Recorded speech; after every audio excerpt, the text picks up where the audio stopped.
కాకరకాయ ఫ్రై అండి. ఇలా చేస్తే చపాతీకి, దోశకి, అన్నంకి చాలా చాలా బాగుంటుందండి. దీంతోనే కలుపుకొని తినచ్చు. స్కూల్కి బాక్సులు తీసుకెళ్ళడానికి, ఆఫీసులకి తీసుకెళ్ళడానికి కూడా ఈ విధంగా చేసి తీసుకెళ్ళామంటే బాగా తినచ్చండి. చూడండి, కాకరకాయలు ఒక 1/2 కేజీ తీసుకున్నాను.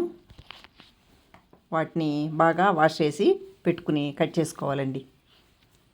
ఆ లోపల మనము స్టవ్ వెలిగించి పెనం పెట్టుకుని ఆ పెనంలో కొద్దిగా ఆయిల్ వేసుకోవాలి. అంటే కొద్దిగా ఎక్కువగానే వేసుకోవాలండి.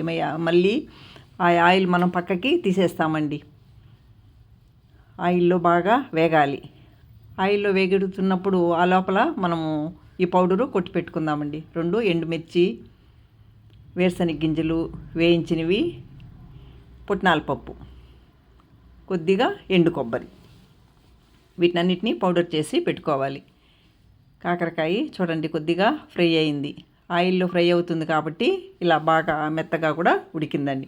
దీన్ని అంతా ఆయిల్ అంతా బాగా తీసేసి పక్కన ఇలా పెట్టుకోవాలి. మొత్తము ఇలా తీసుకోవాలండి.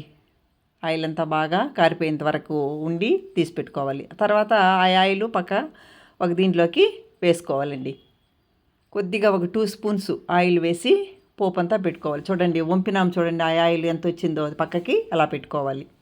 ఈ పోపు వేగిన తర్వాత కట్ చేసి పెట్టుకున్న ఉల్లిపాయ ముక్కలు, కరివేపాకు, కొద్దిగా పసుపు, కొద్దిగా ఉప్పు అండి, సరిపడినంత ఉప్పు, వెల్లుల్లి దంచి పెట్టుకున్నాం. ఇవి బాగా మొత్తము వేగాలి. ఇది వేగిన తర్వాత ఆల్రెడీ మనము ఆయిల్లో వేయించుకున్నాం కదా కాకరకాయలు, దీన్ని తీసి ఇలా వేయించుకోవాలండి. అసలు చాలా చాలా టేస్ట్ అండి. మా ఫ్రెండు చెప్పారండి, అప్పటి నుంచి ఇలానే చేస్తున్నాను. తను గుంటూరులో ఉంటారు. గుంటూరులో ఈ విధంగా ఎక్కువగా చేస్తారు అనేసిందని అన్నారు.